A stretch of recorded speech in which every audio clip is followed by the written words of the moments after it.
I first met him in the early 80s in a Chinatown of urban Java. He didn't want his real name or address revealed, so we called him DJ for Dynamo Jack. He was only a healer, he said, but he did direct a powerful energy generated from his own body into his patients. Sometimes he used the needles, sometimes just his hands. He called the energy Qi, and it was so strong that he usually needed a grounder to hold his patients' feet. For years we followed him around Java on his healing rounds, pleading to be allowed to film him, but he always refused, saying his powers resulted from a type of meditation with an ancient tradition of secrecy. It was only when my brother Lorne was suffering from a serious eye infection that he finally allowed us to film him in 1987. It was nothing like any acupuncture I'd ever had. I was getting really powerful electric shocks and couldn't control my movements at all. Yin yang, positive and negative, you know. And my positive from here and my negative from here. And we meet together, this can get like electricity. And is this because you're special? You have a special sort of it's meditation every day. It's meditation that does it? Meditation every day. Like you can touch me, like this. It's nothing, okay? It's my burn. Just like this. For our sound recordist, it was also a shocker.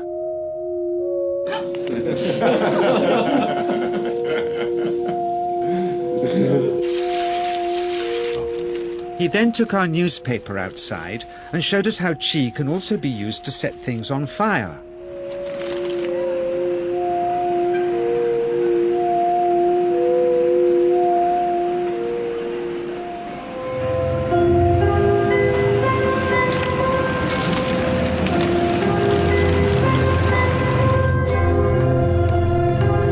When he heard we'd shown this footage in public, he was very upset and refused all our future efforts to contact him again. As the years passed, we sadly resigned ourselves to never seeing him again. My brother Lorne never did, for by 1997 he was already dead, when I again found myself with DJ, now treating me for an eye problem. But it wasn't this that brought me back. He had tracked me down out of the blue and invited me to tell me a story. He had just returned from 2 years on a deep meditational journey, alone in the heart of Borneo.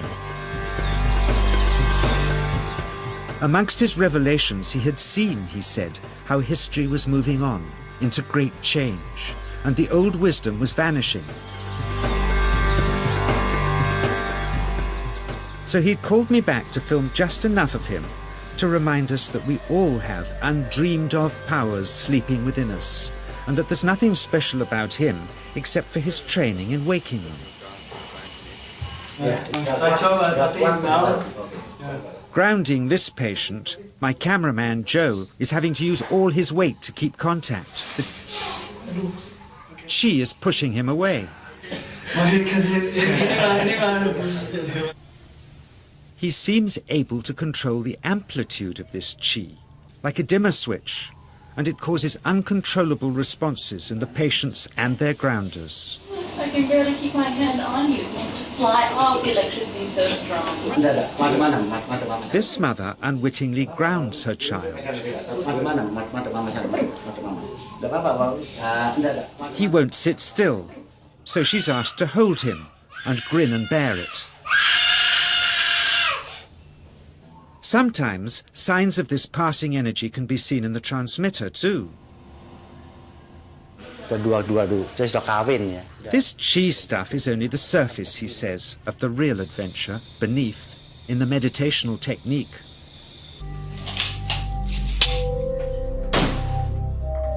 Projecting Qi from the palm of the hand can also be used to resist rifle pellets, he says.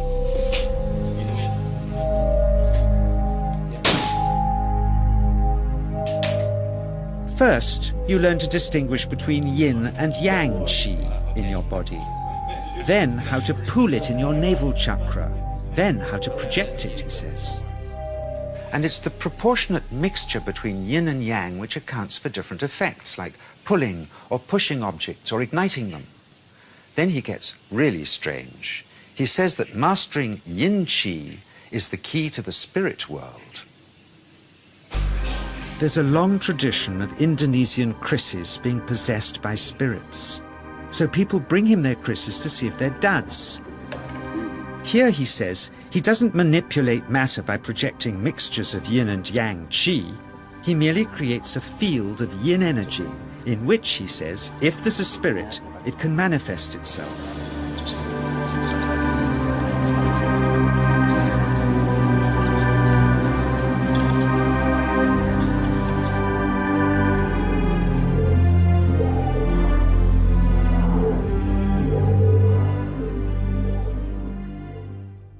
So I invited a small group of scientists back from the United States with measuring equipment to test if DJ was for real.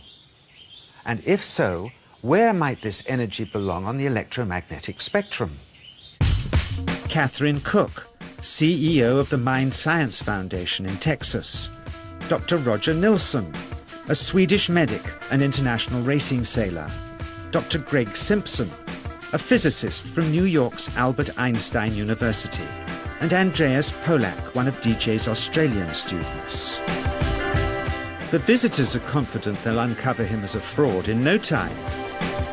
Greg is the first guinea pig, and he's uncomfortable about showing that he can feel anything at all. Dr. Roger doesn't know what to expect.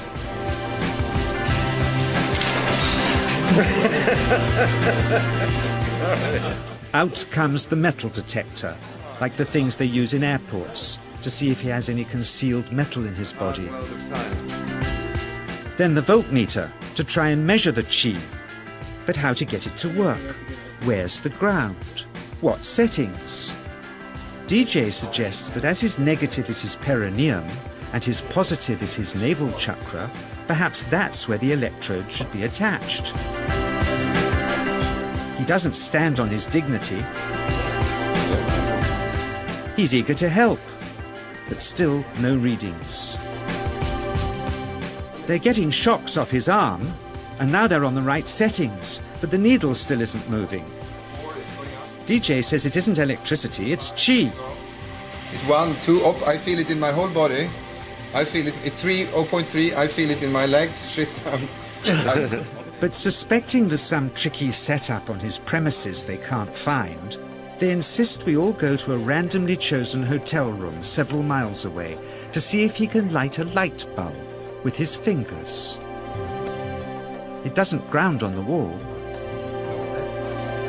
So Greg holds and grounds one wire, while DJ pumps qi through the other. The bulbs are LEDs, light-emitting diodes, which ignite in different colors according to the intensity of current. Yes. On, off, on. Brilliant. Oh, you're blinking. Things were going well. DJ was enjoying it too, until he invited us all out to lunch at his local, where he tried to push a chopstick through the table. He couldn't get it through the Formica surface, so he came up through an inch of wood from underneath.